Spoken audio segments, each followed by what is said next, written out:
नारद जी महाराज ने आकर के भगवान से कहा कि ठाकुर जी अब आप ब्रज में ही लीला करते रहेंगे कि आगे की द्वारिका लीला, मथुरा लीला, ये सब कैसे होंगी?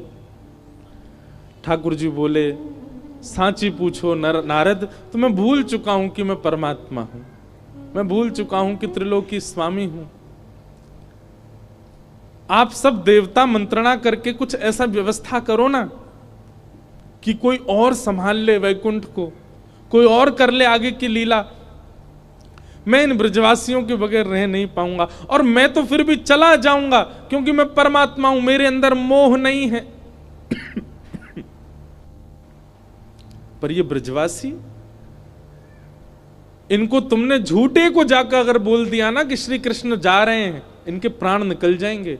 मुझे जाता हुआ देखना तो इनके लिए सबसे बड़ा दुर्भाग्य होगा। नारद जी ने बैठ करके भगवान से बहुत देर चर्चा की और ठाकुर जी से कहा, नाथ आपको आना पड़ेगा और कोई उपचार नहीं।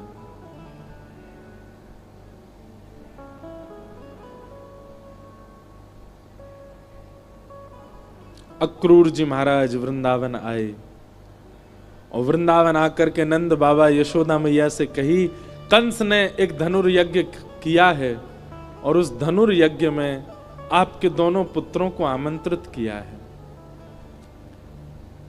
यशोदा मैया बोली, इतने राक्षस भेजे वाने हमारे लाला मारवे के काजे और अब निमंत्रण भेज रहे हो? बोले नहीं नहीं, आपको शायद कोई गलत सूचना मिली, वो राक्षस कंस ने नहीं भेजे हैं।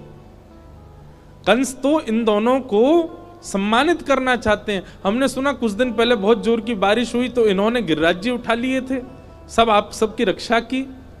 तब से महाराज कंस के नित्य मन में चलता है कि कृष्ण बलराम दोनों आवे और उनको मैं सम्मानित करूं। सम्मान देने वाला कभी राक्षस भेज सकता है?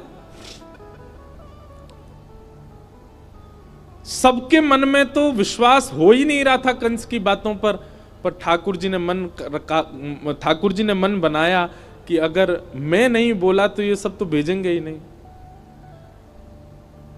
ठाकुर जी अपना रूप बदल के, रंग बदल के और थोड़ा भाव बदल करके सब ब्रजवासियों के बीच में आके बोले, ठीक है भैया, तुम सबरे ब्रजवासी बड़े मतलबी हो। जब राक्षस आ जाए, जब कालिया नाग आ जाए, जब इंद्र वर्षा कर दे तो कन्हैया कन्हैया कहते सबरे डोरेंगे। लेकिन आज एक राजा हमको सम्मान देना चाह रहे हो तो तुम सब चाहो नहीं हो कि हमें सम्मान मिले? इस बात को सुन के सब ब्रजवासी मौन हो गए। ठाकुर जी ने पत्थर रख के ये बात कही।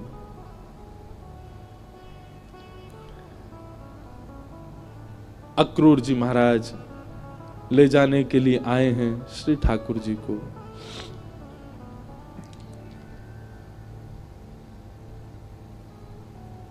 गोपियां, गोप ग्वाल, ब्रज के सब ब्रजवासी मन ही मन विचार कर रहे हैं और विधाता से प्रार्थना कर रहे हैं कि अहो विधातस्तव न क्वचित् दया संयोज मैत्र्या प्रणयेन देहिना। अरे विधाता, तेरे अंदर दया नाम की चीज नहीं है क्या? कहां श्री कृष्ण को हमारा प्रेमी बना दिया, कहां हम सबके चित्त में उनके प्रति इतना प्रगाढ़ प्रेम प्रकट करा दिया। और जब हम सबके चित्त में प्रेम आ गया, आज मिलने का समय आया, अब उनके संग रहने का समय आया, उनके संग अब लीला करने का समय आया, तो तू उनको हमसे दूर कर रहा है। सब ब्रजवासी मौन हो गए, बोल कुछ नहीं रहे, क्योंकि ठाकुर जी ने ऐसी बात कह दी है कि कुछ कुछ कहें तो कहीं ठाकुर जी यूं नहीं समझ लें कि ये सब हमारे शुभ चिंतक नहीं है।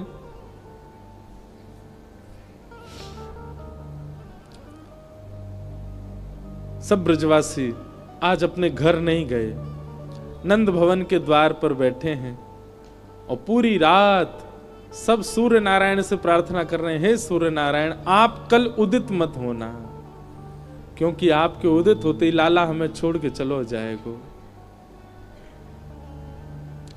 रात में यशोदा मैया श्री ठाकुर जी को अंग से लगा करके सो रही है, लिपट के सोते हैं मैया से।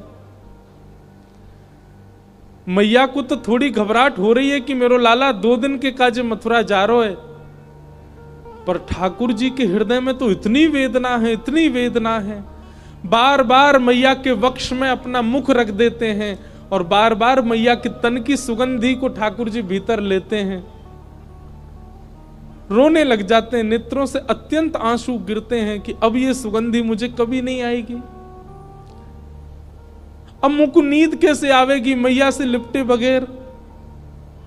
मैं कैसे बताऊं मैया को कि मैं छल कर रहा हूं इनके संग, अब मैं चलो जाऊंगा।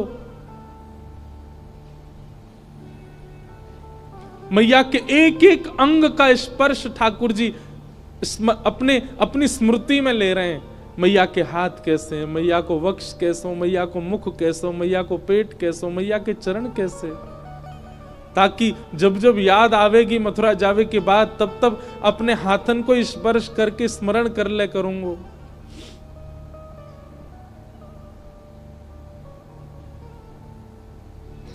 मैं एक बात अभी कह रहा था पिछली कथा में,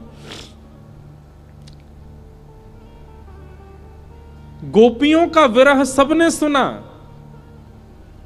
ब्रजवासियों का विरह सबने सुना, वृंदावन का विरह सबने सुना, हमारी किशोरी जी का विरह भी सबने सुना, पर श्री कृष्ण का विरह किसी ने नहीं सुना।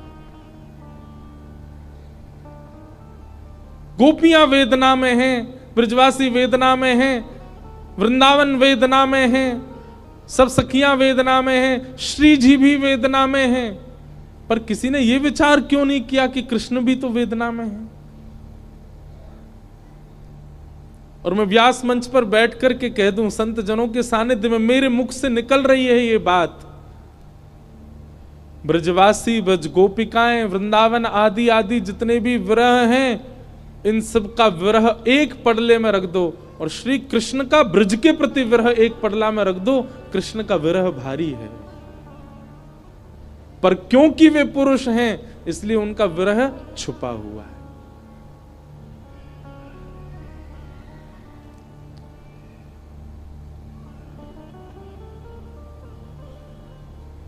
ठाकुर जी कैसे संभाल रहे हैं बंधुओं, देखो, पीड़ा चित्त में होना और वही पीड़ा मुख पे आ जाना ये एक सामान्य विरह है, पर पीड़ा चित्त में होना और मुख पे ना आने देना ये एक विशेष विरह है जो श्री कृष्ण का है।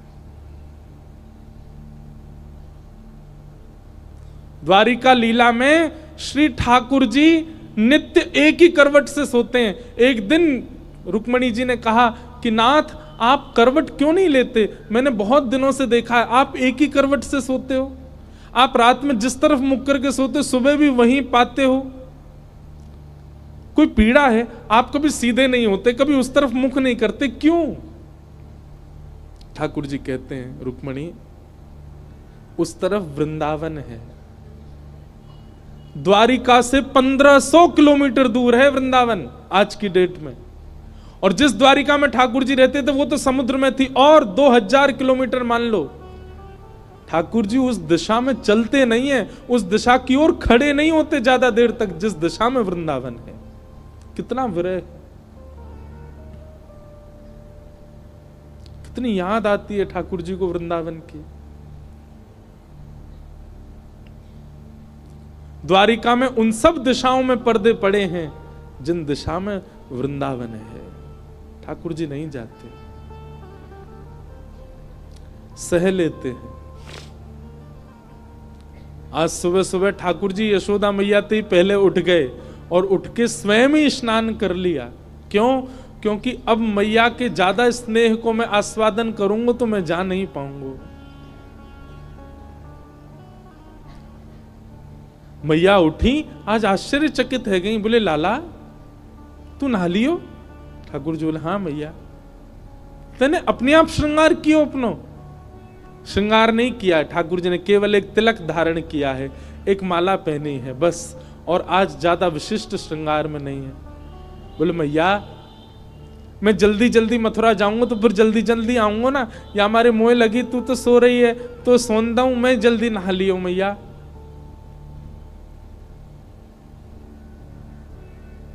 यशोदा मैया थोड़ी सी विचलित तो हुई आज तक ऐसा नहीं हुआ था। ठाकुर जी ने मन में विचार किया, अक्रूर जी से जाके कहा, अभी ब्रह्म मुहूर्त है, सुबह की बेला है, सब ब्रजवासी अभी सो रहे होंगे, मैया यशोदा नंद बाबा उठ जाएं, केवल इनको प्रणाम करके हम चलें मथुरा की ओर। अक्रूर जी महाराज बोले, जी भगवान। जैसे ही जाकर के द्वार खोला ठाकुर जी ने, असंख्य गोपियां, असंख्य ग्वाल, सब ब्रजवासी, गैया, सब खड़े हैं वहीं पर। और द्वार खुलते ही किसी के मुख से स्वर नहीं निकल रहा, पर नेत्रों से आंसू गिर रहे हैं। ठाकुर जी कह रहे हैं, अरे तुम सबरे सोए ना, तुम सब गए ना? अरे भैया इतना उदास काय को है रहे हो, इतना रुदन काय को कर रहे हो? मैं आ जाऊंगा ना, परसों आ जाऊंगा ना मैं। 2 दिना की तो बात है, ऐसे निकल जाएंगे 2 दिना तो।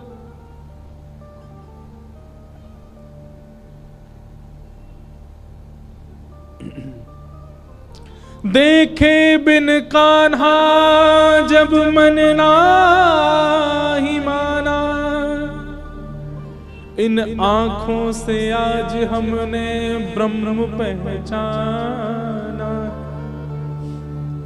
कृष्ण चरण कमलों में मन को लगाना, इन गोपियों का ताना ये उल्हाना दर्शन का बहाना है। गोपियां बहाने बना बना करके आती हैं। घर में मक्खन धरोए फिर भी जबरदस्ती मक्खन लेवे जामे कि या बहाने कन्हैया दिख जाएगो। घर में गैया बंधी है, गोबर धरोए, पर गोबर लेवे के काजे जबरदस्ती नंद भवन में भीतर घुसे कि कन्हैया दिख जाएंगे। इन बहानों से श्री कृष्ण को नित्य देखने वाली गोपियां वो 2 दिन बिना कृष्ण के कैसे रहेंगी? भगवान के सखा मधुमंगल श्री दामा, तन सुखा मन सुखा धन सुखा सुबल तोष, सब एक कोने में बैठे। मधुमंगल आके बोले लाला तू जा तो 2 दिना को रहो, लेकिन तने एक बार भी विचार नहीं कियो ये श्री दामा ये सुबह उठते या को नियम है 11 वर्ष थे। भगवान के अधिकतर सखा सब ठाकुर जी से बड़े हैं उम्र में। हमारो नियम है 11 वर्ष थे।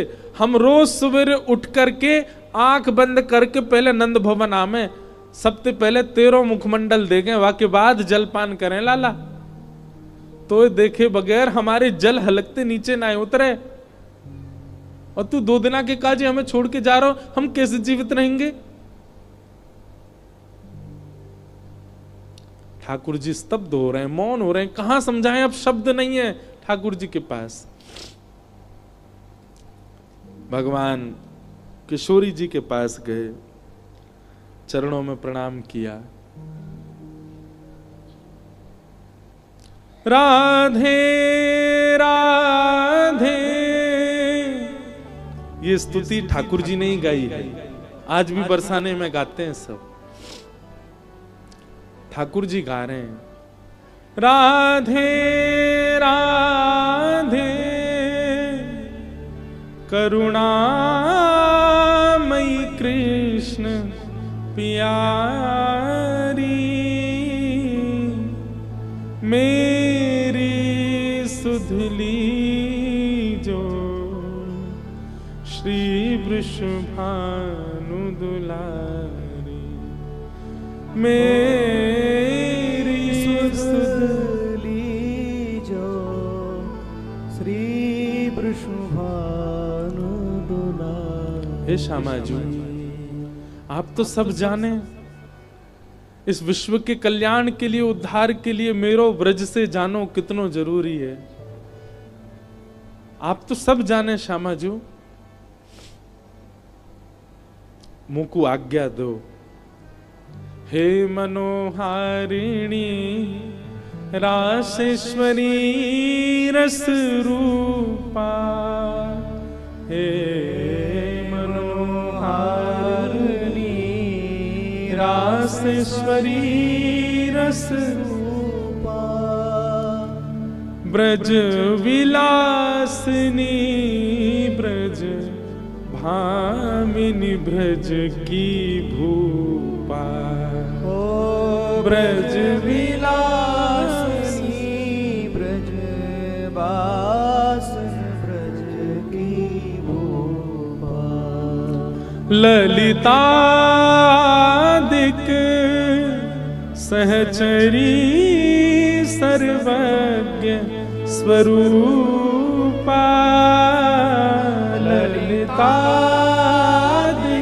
सहचरी सर्वज्ञ स्वरूपा।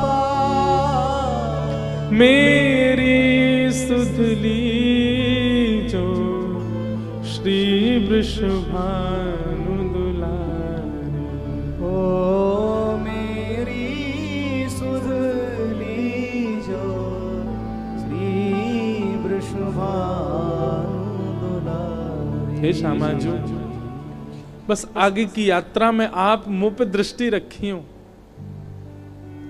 ठाकुर जी बिना नेत्र मिलाए चर्चा कर रहे हैं। किशोरी जी कह रही हैं, श्याम सुंदर या को उत्तर मुंह कहां देना चाहिए, आप ही बता के जाओ। ठाकुर जी बोले क्यों? बोले प्रेमी यदि जा रहे हो है तो दूसरों प्रेमी वाकु रोके नहीं, तो फिर प्रेम काय बात को? प्रेमी जा रहा है तो प्रेमी तो वाकु रोकेगो। लेकिन आप शुभ कार्य के लिए जा रहे हो, मानव कल्याण के लिए जा रहे हो, और शुभ कार्य में यदि कोई जा रहा हो तो उसको टोकना नहीं चाहिए। आप जा रहे हैं विश्व के कल्याण के लिए, मैं आपको रोकूं कैसे, मैं टोकूं कैसे? और मेरो प्रेमी जा रहा है और मैं रोकूं नहीं तो प्रेम कैसा? मुझे कहा करना चाहिए श्याम सुंदर, आप बता के जाओ। आपको आज्ञा दे दूं तो फिर मैं प्रेमी कैसी, जो अपने प्रेमी को दूर जावे की आज्ञा दे रही हूं?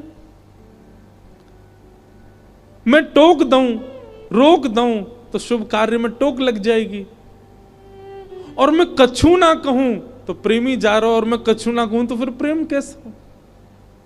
मैं कहां कहूं, मुझे कहां उत्तर देना चाहिए? हे श्याम सुंदर बता के जाओ। ठाकुर जी कुछ नहीं बोले, बस चरणों की ओर देखते रहे किशोरी जी की, और रथ में विराजमान हो गए। निर्वाक हैं, निरुत्तर हैं, निरशब्द हैं। रथ जैसे ही आगे बढ़न लगो, सब ब्रजवासियों के नेत्र सजल हो गए। नेक दूर गयो। यहां अक्रूर जी ने इतनी देर में यशोदा मैया को सब सच बता दिया था। मैया, जे तुम्हारो लाला ना है, जे देवकी को लाला है। कंस से रक्षा के लिए 11 वर्ष पूर्व वसुदेव जी इस बालक को लेकर के आपके पास आ गए थे, और आपकी बालिका ले जाकर के कंस को दी थी, जो कि अष्टभुजी देवी बन गई थी।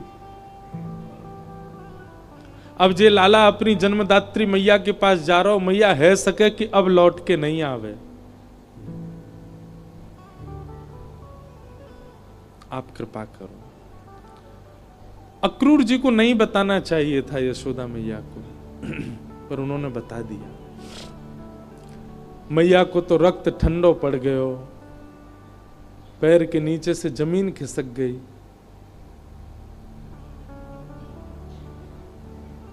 ठाकुर जी रथ में बैठ करके जैसे ही जाने लगे, थोड़ी देर बाद जब रथ के चाबुक की आवाज आई, रथ के पहियान की आवाज आई, तब मैया को होश आयो और निकल के भागी अपने भवन से। कान्हा रुक जा, अरे लाला रुक जा, कन्हैया नेक डट जा। मैया की आवाज सुनकर के श्री ठाकुर जी चलते रथ से कूद पड़े, दौड़ करके आए, मैया के अंग से लिपट गए। मैया तू काय को रो रही है? मैं आ रहा हूं ना, परसों आ जाऊंगा। मैया तू रोवे मत, ऐसे करेगी तो मैं किस जाऊंगा? लाला, मैया सर्वांगीण अंग का स्पर्श करती जा रही है ठाकुर जी के, और कह रही है लाला मोए ज्यों पता ही तू गोपीन ते झूठ बोले, तू गालन ते झूठ बोले, सबन ते झूठ बोल ले, लेकिन आज तू मोते झूठ बोल रहा है। मुझको सब पता चल गई लाला, तू मेरो लाला ना है, तू तो देवकी को लाला है। कंस से रक्षा के काजे अक्रूर जी महाराज तो मेरे पास छोड़ गए, वसुदेव जी महाराज तो मेरे पास छोड़ गए। 11 वर्ष 56 दिना तक मैंने तेरो पालन पोषण कियो, मक्खन खावे के काजे तो को छड़ी दिखाई, उखल में बांध दियो, कभी तेरे पीछे छड़ी लेकर के भागी, कभी तेरो कान मरोड़ दियो, कभी तेरो हाथ जोड़ते पकड़ लियो लाला, ऐसो कोमल सो मेरो लाला। आज मुझको ग्लानी है रही, मैंने क्यों कियो ये सब? नाय मैया, तू मेरी मैया है, तू सब कर सके, तू को सबरो अधिकार है, तू अबई मोको मार ले मैया, तू को सब अधिकार है मैया, मैं तेरो ही तो हूं। लाला तेने बहुत प्रेम दियो मोको, तेने बहुत स्नेह दियो मोको, पर मैं इतनी निष्ठुर नहीं हूं कि एक मैया के प्रेमास्पद को हमेशा के लिए अपने पास रख लूंगी। मैं भी तो मां हूं, मैं भी तो समझूं कि बालक के बिछुड़वे को कष्ट कहा हुआ, आज समझ रही हूं।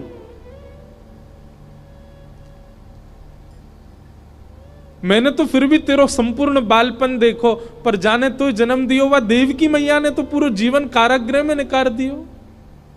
और आज भी अगर मैं तो को रोक लूंगी लाला, तो मैं देवकी के संग बहुत बड़ा अत्याचार करूंगी। वैसे तो में मेरे प्राण बसे, है सके कि तू यहां तक गयो और शायद है सके कि मैं जीवित हूं ना बचूं लाला, लेकिन अब समय देवकी को प्रसन्न करवे को है। तू जा, मुझको एक वचन देके जा लाला, तू देवकी को नहीं बताइयो मैंने तेरो हाथ पकड़ो, कान मरोड़े, तो को उखलते बांधो, और दूसरो वचन देके जा लाला। कहा तो कुछ जब भी खबर पड़े कि यशोदा मरणासन अवस्था में है, वह समय आ जाइयो मेरे पास, तो को निहार लूंगी, तो को देख लूंगी लाला, तो चैन ते प्राण चले जाएंगे मेरे।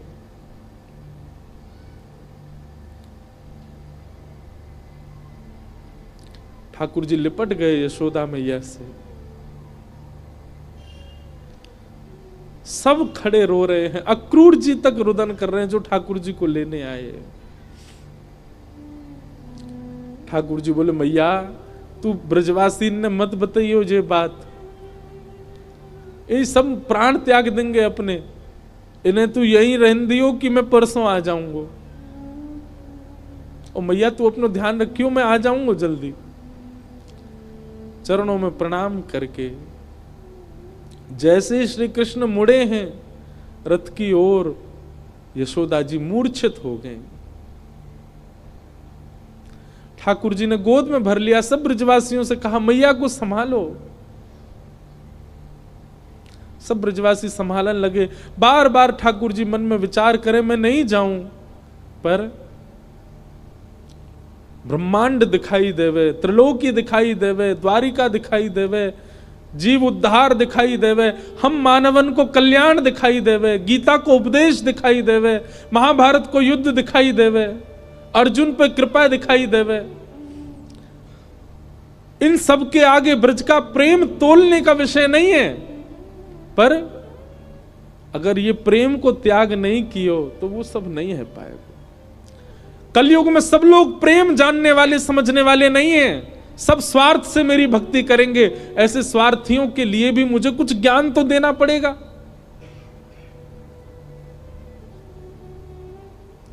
बंधु हमारे ब्रज के ब्रजवासी पता है क्या कहते हैं? कन्हैया की हिम्मत नहीं कि ब्रज छोड़ के चले जाएं, तो मानव कल्याण जीव उद्धार की बात जब ब्रजवासियों को पता चली कि कन्हैया के जावेते जीव उद्धार होएगो, तो ब्रजवासी ने अपने अश्रु जल को संकल्प करके पूरे विश्व के कल्याण के लिए श्री कृष्ण रूपी हृदय को दान कर दियो। जैसे दान किया जाए अपनी बहुमूल्य वस्तु को, ऐसी ब्रजवासी ने अपने अश्रु जल को हाथ में लेकर के पूरे विश्व के कल्याण के लिए कि जाओ पूरा विश्व अपना कल्याण कर लो, इनकी वाणी सुन के, इनकी लीला सुन के, इनके वचन सुन करके सब लोग तृप्त है जाओ, वैकुंठ और स्वर्ग के गामी बन जाओ। वैसे तो हमारे प्राण बसे इनमें, पर इनके जावे से यदि सबको कल्याण है जाए तो हम सब इनको भेज नहीं रहे हैं, इनको दान कर रहे हैं आप सबन के उद्धार के लिए। ब्रजवासियों ने दान किया है श्री कृष्ण का विश्व को, नहीं तो कृष्ण हिल नहीं सकते वृंदावन से बिना ब्रजवासियों की इच्छा से।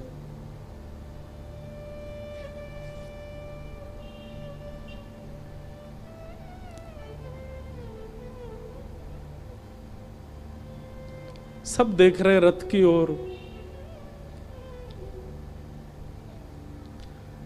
मधुमंगल श्रीदामा चर्चा कर रहे हैं, बोले सुन देखियो लाला अभी आवेगो वापस, वो हमारे बिना रह ही ना पावेगो। इतनो स्नेह इतनो प्रेम जो वाकू दे दियो, जा ही ना पावेगो।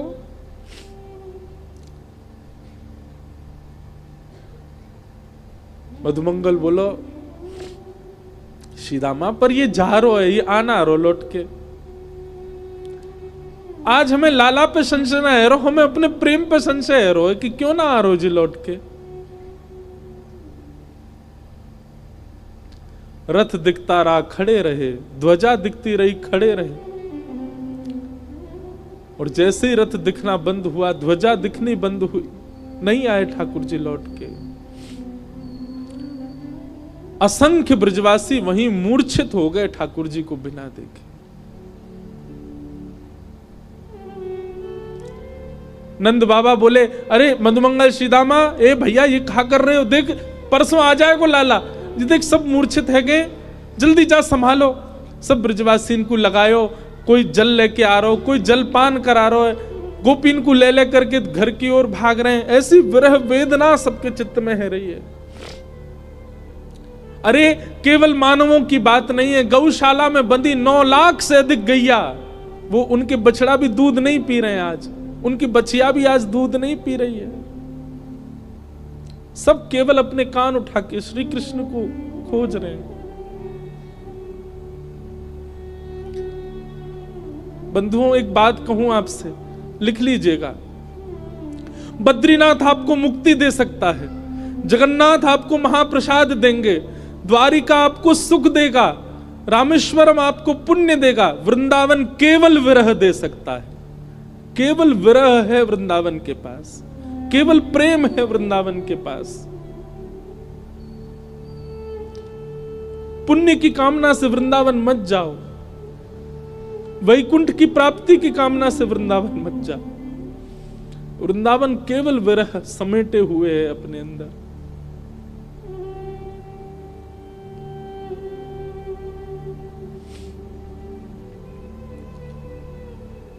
हमारे ब्रज में कहते हैं, वृंदावनम परित्यज्य पाद मेकम न गच्छति। श्री ठाकुर जी वृंदावन छोड़ के एक पग भी बाहर नहीं रखते।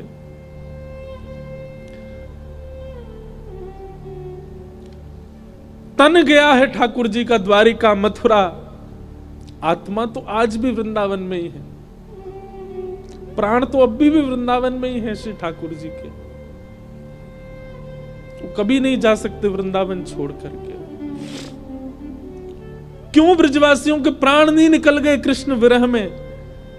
क्योंकि अब स्थूल रूप से भले ही कृष्ण नहीं दिख रहे हैं, सबके अंतस्थ में श्री कृष्ण बैठ गए हैं। गोपियां नेत्र बंद करके अपने अंतस्थ में ही अनुभव कर रही हैं। ऐसा लगता है कृष्ण छू रहे हैं, पर आंख खोल के देखती हैं तो है नहीं। ये अनुभव ब्रजवासियों को जीवित रखता है। प्रत्यक्ष में वो स्थिति नहीं है।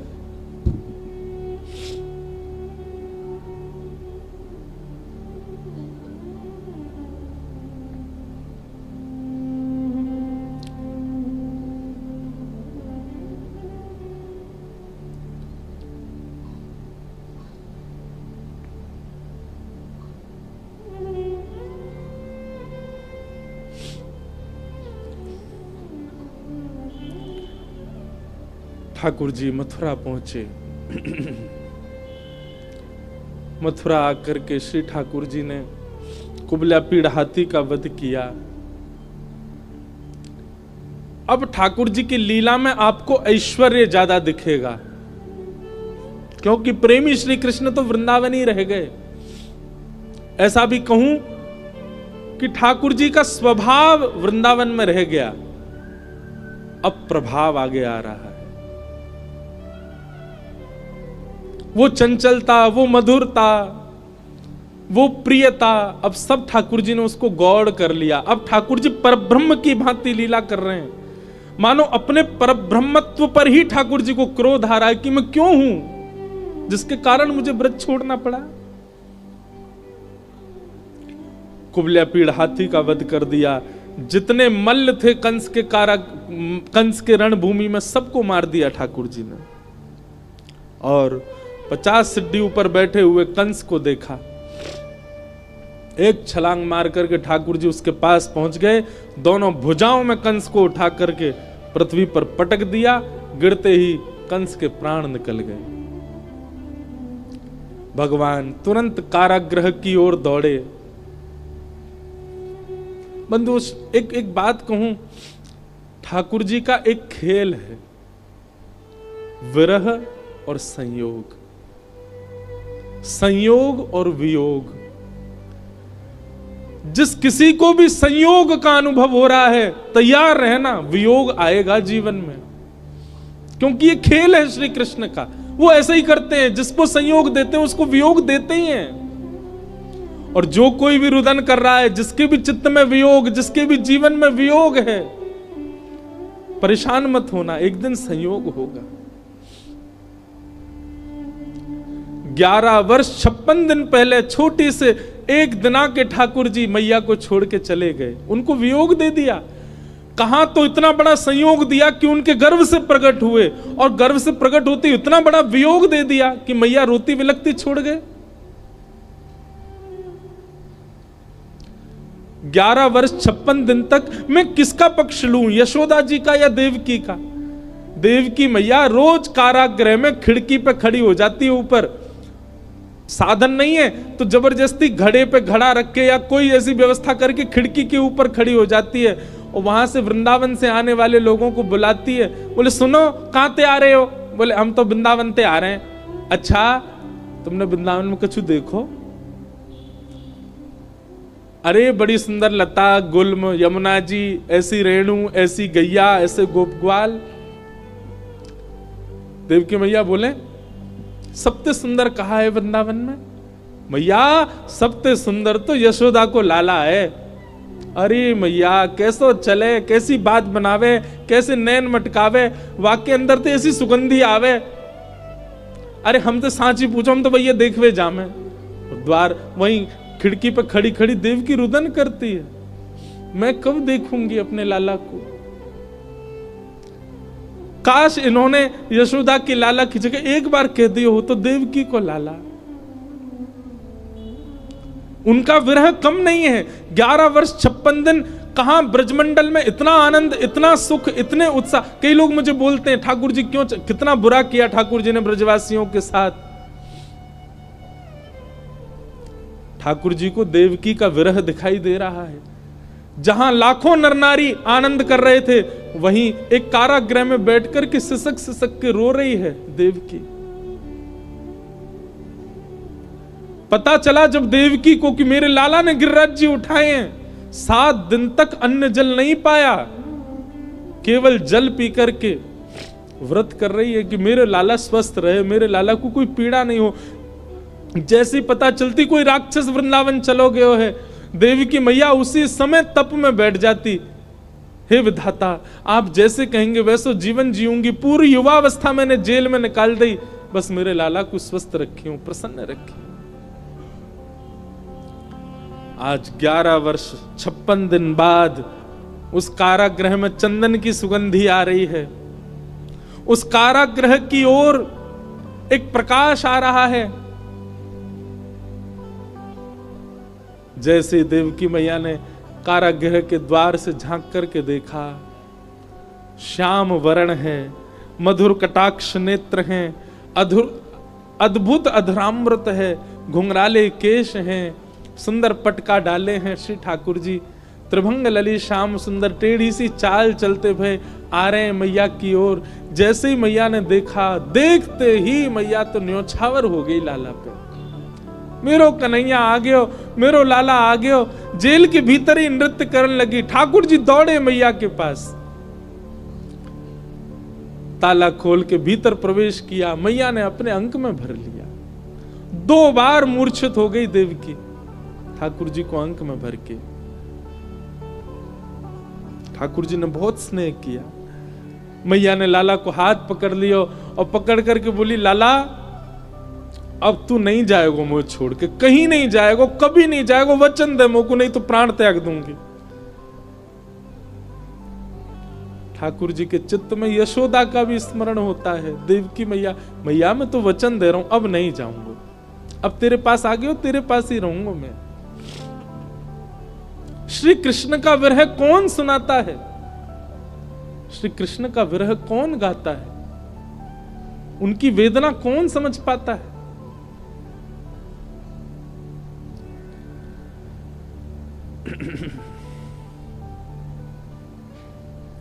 ठाकुर जी ने अपने नाना उग्रसेन को मथुरा का राजा बनाया